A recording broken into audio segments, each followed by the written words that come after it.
Bueno, buenos días. Esta semana vamos a trabajar sobre el tema de gestión en sistemas de salud. Lo primero es una definición de lo que es gestión y esta es una de las definiciones que me parece más completa, planteando que es un modelo de gestión es la forma como se organizan y combinan los recursos con el propósito de cumplir las políticas, objetivos y regulaciones.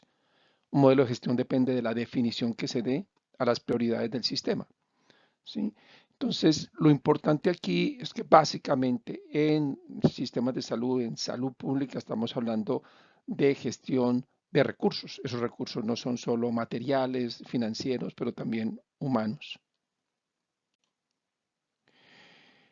¿Cuáles valores guían el sistema y la gestión de los sistemas de salud? De un lado, la universalidad, que lo hemos discutido, que se entiende como esa cobertura, cuántas personas se puede cubrir, pero igual, con qué se están cubriendo y con qué efectividad. El valor por actividad que se realiza para lograr el impacto de mejorar la calidad de vida de la población.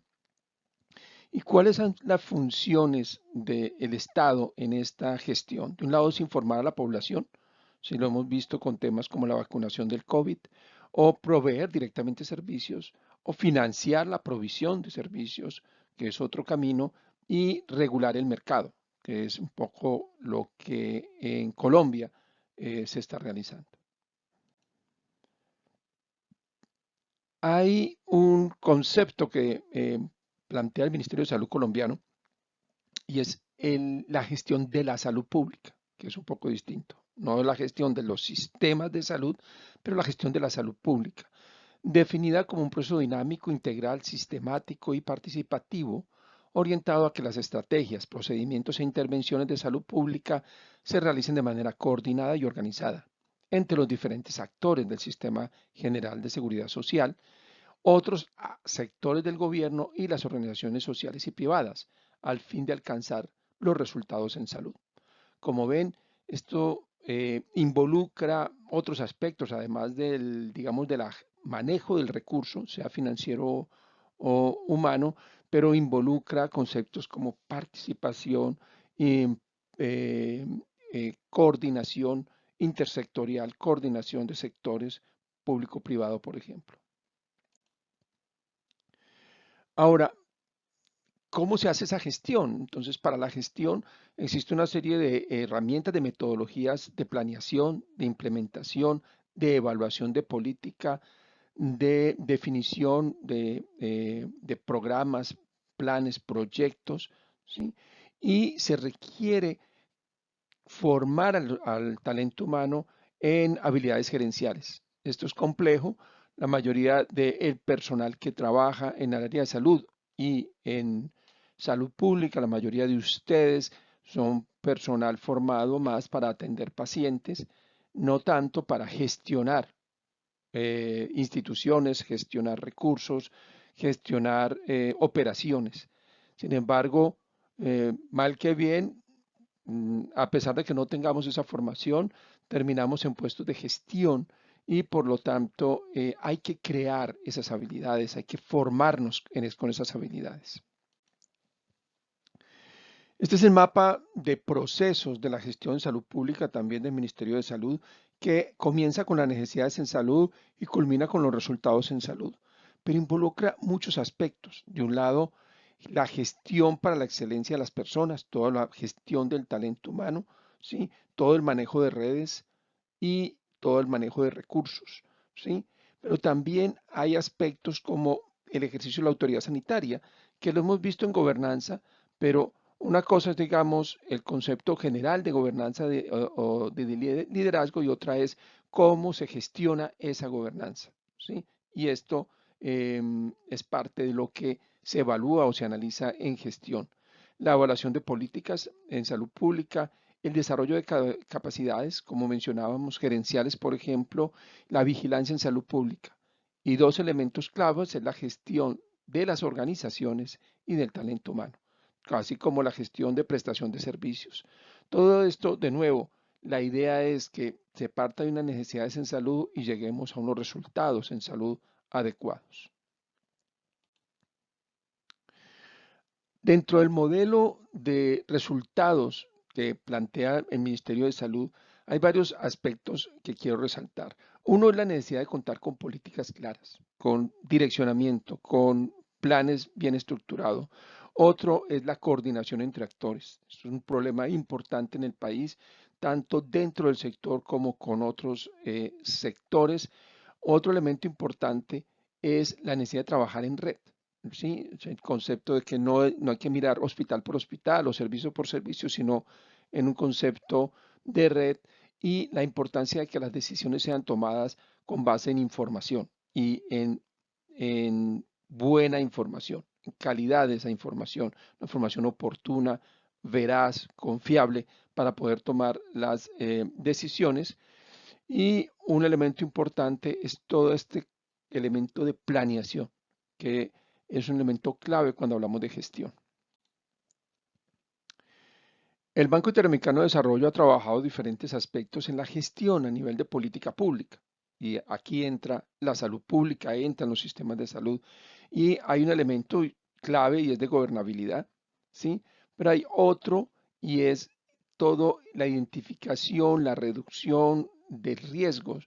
Es un elemento también importante. Esto es un análisis, digamos, de la capacidad a nivel latinoamericano, ¿sí?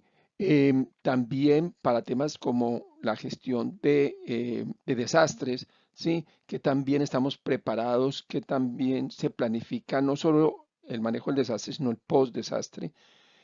Son elementos claves cuando hablamos de gestión. Vamos a mirar tres temas específicos en gestión porque es muy amplio, ¿sí? Uno de ellos es corrupción. De nuevo, esto podríamos mirar en financiamiento, pero miremoslo aquí en gestión, descentralización, que hablamos un poco de esto en gobernanza, lo vamos a detallar un poco más acá en gestión y formas de pago. Cuando hablamos de corrupción, hay que entender que no solamente hay una connotación financiera de pérdida de dinero, pero hay una connotación también ética, social. O sea, el hecho de que se acepte como normal la corrupción en muchas zonas del país y asumamos o partamos de que en Colombia hay mucha corrupción y hay poco para hacer. Ese ambiente, digamos, pesimista que hace que las mismas personas digan, pues, ¿para qué voy a denunciar? Sí, pues esto pasa todos los días y, y esto no debería seguir pasando. O sea, realmente la corrupción debe verse como una excepción y como una excepción que debe ser cortada, que debe ser limitada, no como la norma en un contrato, la norma en la gestión de los hospitales, etcétera.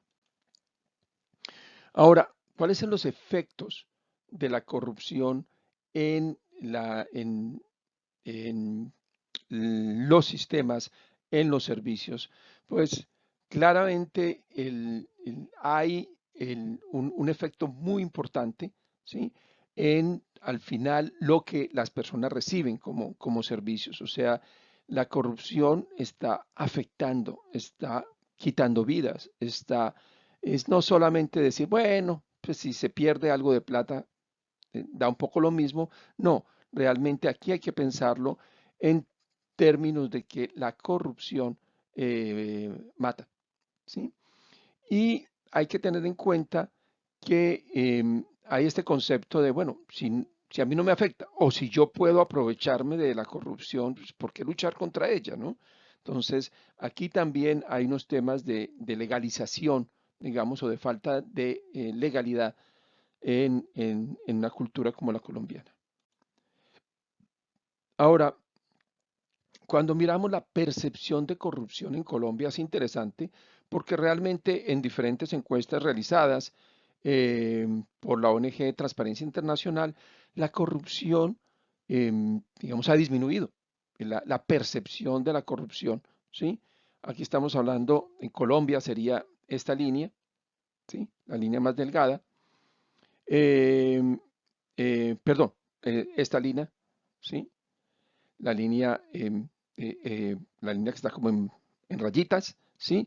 Y tuvo un pico, digamos, en el 98, 99, y ha disminuido, pero vuelve a comenzar a aumentar después del 2010. Y eso es preocupante, ¿sí? A nivel mundial, en general, la percepción de corrupción es que no ha bajado, o sea, que ha permanecido estable. Y cuando pensamos que Colombia es el único país donde hay corrupción, esto no es cierto. Hay corrupción en Estados Unidos, hay corrupción en Europa, ha habido escándalos enormes por, eh, por problemas de corrupción en todos los países, la verdad. Entonces, es un problema mundial, pero si miramos, la percepción de corrupción en Colombia es alta, ¿sí? Y lo que preocupa más de nuevo, es esa sensación de que y no hay mucho para hacer. O sea, eso es lo normal, por decir así. Eh, de nuevo, entender que la corrupción no es solo un problema colombiano, pero que parte de la razón o de lo que facilita la corrupción es que en los sistemas de salud se involucran muchos actores, públicos, privados y de muchos niveles. Hay muchas manos que tocan recursos, hay muchas manos involucradas en la decisión del manejo de esos recursos. Y todo esto favorece, ¿sí? La corrupción dificulta contar con unos mecanismos de control y en el caso colombiano los controles más de tipo social, la veeduría ciudadana, la transparencia que estos entes deben tener con respecto a los ciudadanos no ha sido muy fuerte, no ha sido muy fortalecida. Y esto es una de las cosas que ha ayudado en otros países a limitar, no a que desaparezca, pero a limitar la corrupción. Ahora, Colombia en general viene perdiendo, eh, o sea, hay una tendencia más al aumento, no solo en la percepción, pero en los eventos o en lo que se alcanza a descubrir de corrupción y por lo tanto, pues el mismo gobierno ha establecido un estatuto anticorrupción en el 2011, ¿sí? Y cambia un poco porque en cierta manera la corrupción era casi castigada simplemente con la expulsión o con el retiro de su cargo político, por ejemplo, pero no había mayores riesgos realmente legales o de prisión ante hechos de corrupción. Esto después del 2011, pues se ha considerado un delito como tal y por lo tanto sí hay una mayor, eh, digamos, normativa con respecto a corrupción. Este es un análisis que el PNUD realizó, por ejemplo, en Cartagena, ¿sí?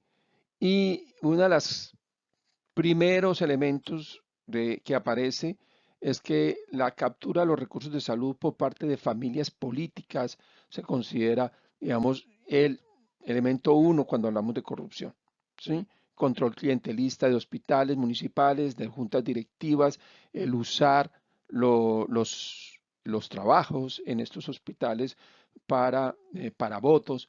Este tipo de cosas son un elemento clave en la corrupción en Cartagena, pero se puede ver en muchas regiones del país.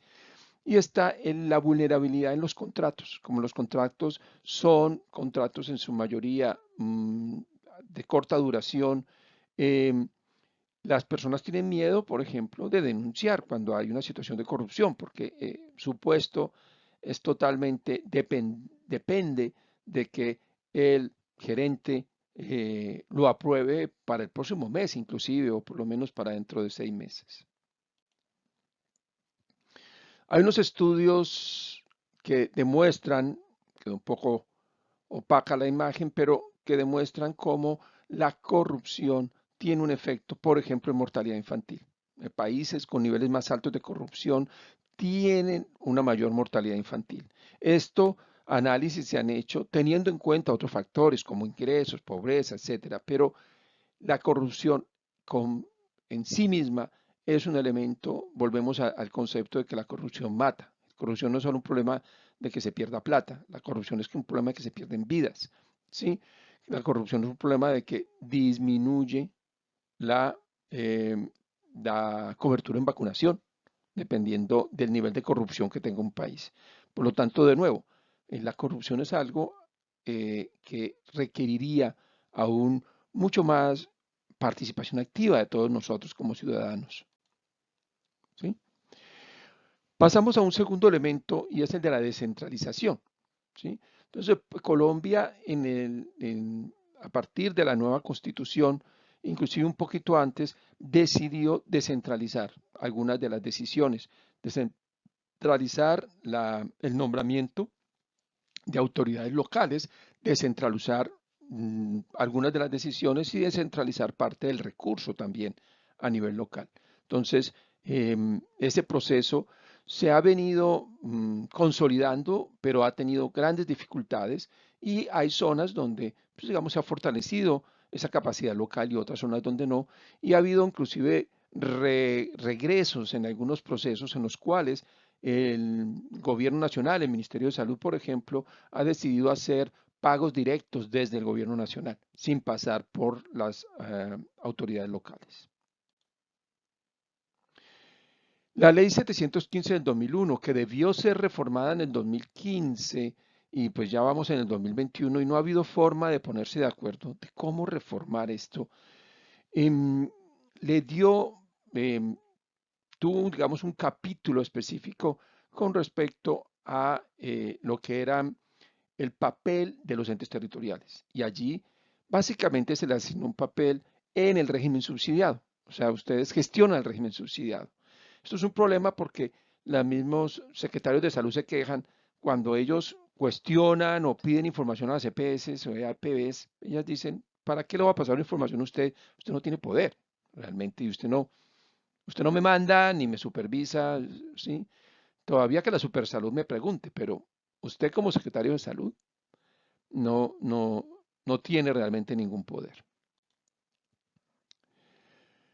Ahora, esto lleva a un problema muy importante, ¿sí? Y es que em, si los entes territoriales, que son los que deberían tener, en realidad no tienen ni un poder, digamos, expresado de manera formal, claramente, o por lo menos informal, ¿sí? Que a nivel de la práctica local, las autoridades, las secretarías de salud departamentales o municipales son las que deciden el rumbo de la salud en estas localidades. La realidad es que no se cuenta con esto y esto genera un problema de fraccionamiento. Realmente no es tan claro quién define, quién manda y hay un problema también y es que sobre todo a nivel municipal, la capacidad del recurso humano, la formación, las habilidades en gestión son limitadas. Y esto lleva a que haya un problema de efectividad, de eficiencia en estos procesos. En el gobierno además, hay dos conceptos. Uno es la desconcentración, o sea, la Supersalud crea oficinas a nivel local, y otro es el de la delegación, o sea que claramente ciertas funciones, por ejemplo, la función de supervisar los hospitales, se le delega a las secretarías de salud. Entonces, hay algunas funciones que sí se vienen delegando, entre ellas esta vigilancia o esta, em, em, sí, la vigilancia, porque la habilitación sigue estando centralizada, ¿sí? Pero, como decíamos, en algunos otros aspectos que son claves, las EAPBs, por ejemplo, los entes territoriales no tienen una función muy clara, con excepción de APBs de régimen subsidiado. Un ejemplo es la EAPB Capital Salud en Bogotá, que la Secretaría de Salud es dueña del 51% de las acciones de esa EAPB. En ese sentido, allí sí, pero en los otros, en la mayoría no tiene ninguna función realmente. Y de nuevo, la Secretaría de Salud de Bogotá tiene un papel muy importante en la EAPB del régimen subsidiado que cubre 1 millón de habitantes, pero hay otros 6 millones o 7 millones que están en régimen contributivo y la Secretaría de Salud poco les puede decir a los hospitales o a las privados o a las EAPBs. En la financiación también ha habido esto que les decía como un retroceso, se entregó a algunos municipios, a algunos departamentos, también dependiendo de que demostraran que eran capaces de manejar sus recursos, pero luego se ha venido recentralizando muchas de los pagos. Entonces, el pago directo, que comenzó con el régimen subsidiado y ahora se ha ampliado al régimen contributivo, el gobierno central directamente le paga al prestador, pasando por encima de las entes territoriales o inclusive de las EAPBs. Ahora, en lo que es la ejecución, hay grandes problemas de coordinación entre actores. Es uno de los elementos de la gestión que mencionábamos y en salud pública lo tenemos. Hay duplicidad de funciones. Un tema es vacunaciones, por ejemplo, de quién es responsable, quién hace qué, no es tan claro. ¿Sí? Hay, hay funciones mm, que una entidad realiza, pero que no son compatibles con su misma misión. Por ejemplo, las secretarías de salud eh, tienen esta función de gestionar hospitales públicos, pero también de vigilar y de supervisar la calidad de esos hospitales. Y por lo tanto, pues ellas mismas se autovigilan, por decir así.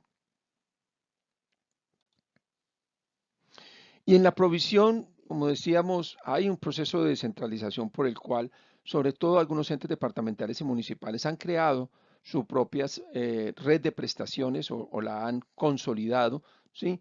Que principalmente atiende el régimen subsidiado, pero que en algunos casos, por ejemplo en el Chocó, en realidad, si un profesor vive en Murindó, pues tiene que ir al centro de salud de Murindó, porque es que no hay oferta privada. Por lo tanto, digamos, su EPS lo que hace es un contrato con su prestador, del único prestador que hay en esos municipios. Vamos a pasar al último ejemplo en gestión y es lo que se llama contratación estratégica. La contratación estratégica básicamente lo que plantea es que la manera en que se contrata, la manera en que se paga, influye y crea incentivos diferentes. Entonces, la manera más simple de pagar es pagar por producto. Se hace una vacuna, se paga la vacuna. Y aquí pues se pone el ejemplo de los frutos. Se recogen tantas frutas, esas frutas se pagan. ¿Sí? Esto es simple cuando hablamos de cosechas de maíz o de cosecha de café, pero no es tan claro en el sector salud. Porque aquí no necesariamente el objetivo es cosechar mucho, no, el objetivo no es hacer muchas cesáreas o el objetivo no es hospitalizar mucho, ¿sí? Ahora, lo claro es que ustedes me podrán decir, bueno, no, pero el médico, la enfermera, el profesional de salud se formó, se sacrificó y parte de su juramento y su compromiso es con el paciente. Y eso es cierto. Sin embargo, hay muchos estudios que demuestran que la manera en que se le pague a ese profesional influye en las decisiones que toma.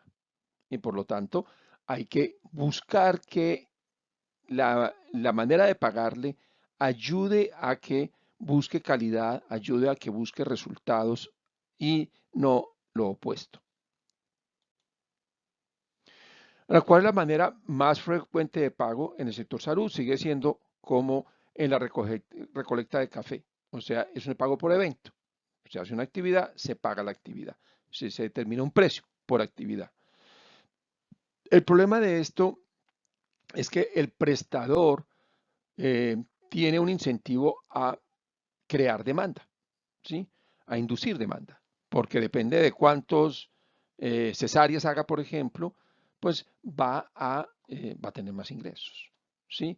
Y le va a ser menos rentable hacer un parto por vía vaginal, que se demora más, que gasta más recursos y es menos predecible y por lo tanto, pues el incentivo tiende a la cesárea, en caso de un pago por actividad.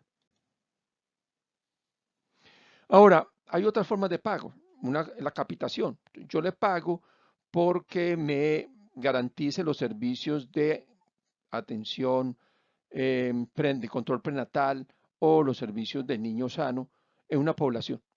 Y le pago por el paquete. O sea, hay 500 niños, esos 500 niños hay que prestar estos servicios y por ese paquete le voy a pagar tanto dinero. Y se lo pago anticipadamente, ¿sí? Y usted lo que tiene que es reportarme que encontró los niños, que los vacunó, que los pesó, etcétera. Es una forma de pago también muy utilizada, sobre todo a nivel básico, a nivel de salud, de lo que llamaríamos salud pública, o sea, de prevención y promoción, es muy utilizado esta forma, ¿sí? Búsqueme las mujeres que requieren una mamografía, haga la mamografía y yo le voy a pagar un dinero para que esa población de 50.000, 100.000 mujeres estén siendo seguidas año tras año. Los grupos relacionados de diagnóstico es algo diferente. Se ha probado en diferentes países. En Colombia ha habido algunos ejemplos, más bien pequeños, pero algunos ejemplos. Y la idea aquí básicamente es que volvamos al caso del embarazo. ¿Sí? Se paga por embarazada. ¿Sí? Complíquese o no se complique la embarazada. Termine en cesárea o no termine en cesárea. Se paga la misma cantidad de dinero. Y esto rompe la, eh, el incentivo de hacer cesárea, porque me pagan por la cesárea, ¿sí? Y crea un incentivo también y es evitar que termine en cesárea, ¿sí? Hacer todo lo posible para que no se complique. Por lo tanto, el grupo relacionado de diagnóstico es un método interesante de pago. Es complejo establecer exactamente en algunos ejemplos, el embarazo es un ejemplo simple, pero en otros es mucho más complejo, ¿sí? En cáncer, por ejemplo, porque el cáncer de seno, estamos de acuerdo, ¿sí? Pero para poder hacer un grupo relacionado diagnóstico o pagar, eh, por ejemplo, asignarle la responsabilidad a un hospital de hacer el manejo de cáncer de seno, pues el hospital va a decir, sí, pero si usted me deja, o sea, si usted me incluye todos los pasos, la detección temprana, la mamografía, ¿sí? Porque si usted solo me incluye las mujeres que ya llegan tardíamente, el costo es muy alto. Si yo puedo detectarlas tempranamente, a mí me va a costar mucho menos atenderlas y por lo tanto va a ser negocio para mí que me pague tanto dinero por cáncer de seno, ¿sí? Pero si yo no la detecto tempranamente, se me van a llegar muy complicadas y eso me va a costar muchísimo dinero, ¿sí? Y por lo tanto aquí no es tan fácil pensar como en el diagnóstico, sino más en la asignación poblacional, que es otra manera. O sea, tenga esta población, garantícele unos servicios, ¿sí? Y, eh, y le doy tanto dinero. Esto realmente se está probando en Gran Bretaña, pero esto sería un esquema en el cual, en cierta manera, los prestadores o una red de prestadores se convierten en EAPB, ¿sí? O sea, ellos manejan la plata y manejan la prestación. Esto puede tener sus aspectos positivos, al mismo tiempo tiene sus aspectos negativos o riesgos, porque el prestador entonces ya tendrá el incentivo de no prestar los servicios, ¿sí? Y, y esta, digamos, doble interés de entre menos preste, más me quedo, ¿sí? Em, puede ser un problema con este esquema en el cual es el prestador el que ya maneja el dinero, ¿sí? En el otro esquema hay alguien diferente que maneja el dinero y te pago y te pago una cantidad fija de dinero por cada diagnóstico y va a depender de que lo manejes bien, de que lo manejes rápido, de que no se te complique, que vas a quedar con más plata. Ejemplo de nuevo, el embarazo, parto por cesárea, parto no por cesárea, ¿sí? Es mucho más barato atender un parto que no sea por cesárea, ¿sí? Entonces, puede funcionar, ¿sí? Pero de nuevo, si es el prestador el que cumple la función de EAPB, administra la plata, allí puede haber un conflicto de interés. Hay la gestión basada en resultados, ¿sí? Y la gestión basada en resultados se ha aplicado a diferentes sectores, de entre ellos el sector salud, ¿sí? Y es un concepto muy simple, entre mejor lo haga, mejor le va, ¿sí? Y debería ser, o sea, parece un concepto obvio, pero no es tan fácil de aplicar de nuevo, ¿sí? El Banco Interamericano de Desarrollo ha planteado un esquema con respecto a la gestión basada en resultados que requiere que la planeación esté orientada a resultados ya, de una vez. O sea, no plantear solamente cuántas mamografías, sino cuánta mortalidad quiero evitar o cuántos casos complicados o tardíos quiero evitar. ¿Sí? Entonces la planeación debe estar orientada a resultados. El presupuesto, de nuevo, ¿sí? O sea, pago dependiendo un poco de esos resultados, ¿sí? Toda la gestión financiera, la gestión de los programas, los proyectos, esté orientado de nuevo a resultados. No es cuántas vacunas puse, sino realmente qué resultados obtengo. Eso parece, de nuevo, obvio y parece muy bueno, pero medir resultados en el sector salud no es fácil. Volviendo al ejemplo del cáncer de seno, ¿sí? El resultado va a ser bueno si se detectan a tiempo. En ese sentido, depende mucho de esa detección y eso es parte de lo que había que planificar. Pero el resultado inmediato es la señora fue operada a tiempo, no se murió, pero se debería esperar 1 o 2 años para ver si no recayó y murió posteriormente. En ese sentido, pues no se puede esperar 2 años para pagar un tratamiento, porque si ya los hospitales están quebrados, así sí que se quebrarían. Dentro del ejercicio que van a hacer, van a entrar a la página web del Banco Interamericano de Desarrollo, que tiene una lista de indicadores y tiene precisamente el manejo por resultados, un índice de manejo por resultados. Con estos componentes que estaban en la diapositiva anterior, se les califican de 0 a 5, ¿sí? Y esto se hace para la región, se hace por país, se hace de manera periódica y nos da una información de qué tanto estamos realmente planeando, ejecutando, pagando por resultados en los países de la región. La otra ejercicio que van a hacer tiene que ver con Terridata. Terridata, yo soy un fan de Terridata, me parece que el DNP ha hecho un ejercicio muy serio en acumular información de los municipios, de los departamentos. Entonces, Terridata les da mucha información de cada uno de los departamentos. Ustedes entran a Terridata del DNP, ¿sí? Y escogen un departamento, Amazonas, Antioquia. Pueden escoger inclusive un municipio, Abejorrar, por ejemplo. Y después de eso van a encontrar mucha información, desde información demográfica, ¿sí? Información económica, del ambiente, de vivienda, de educación, de salud, de conflicto armado y de ordenamiento territorial. Nos vamos a concentrar en ella porque es la que más tiene que ver con gestión pública y con gestión en salud. Y aquí hay algunos de los indicadores, ¿sí? Que se miden, en este caso, en gestión territorial, ¿sí? Entonces, van ustedes a buscar esa información, a seleccionar un municipio y a analizar la información que encuentren. Bueno, cualquier duda, no duden en preguntarme.